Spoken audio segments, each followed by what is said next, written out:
Hey guys, we're on our job site of our new build, Blue Lagoon, and this is the first job that we've actually knocked the complete house down. So we really want to pay tribute to that in the new build.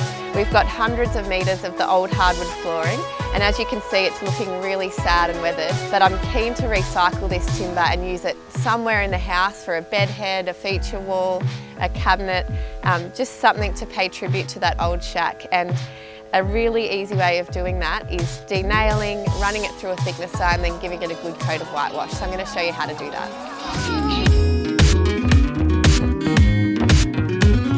The easiest way to get the nails out of this timber is to basically straighten them out with a hammer, hit them as hard as you can, flip it over and use the other side of the hammer to wedge it out.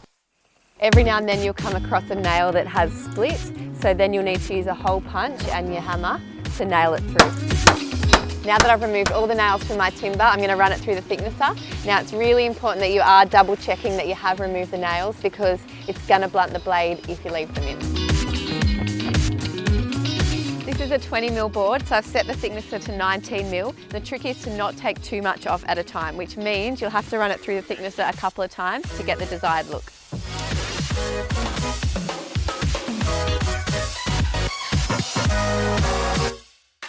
Now that the timber's come out of the thicknesser, you can see it's beautiful and smooth, but it's still got all those rustic nail holes, which is such a beautiful way of bringing character into the new home. Now, when it comes to whitewashing, there really is no right or wrong way. I roughly work off a 50-50 paint water guide. So 50% paint in the bucket, tip some water in, and away we go.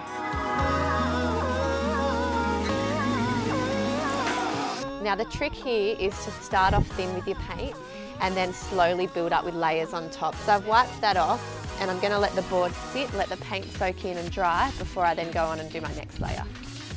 And the beauty of working with timber is that if it is too white for your liking, you can always just sand it back.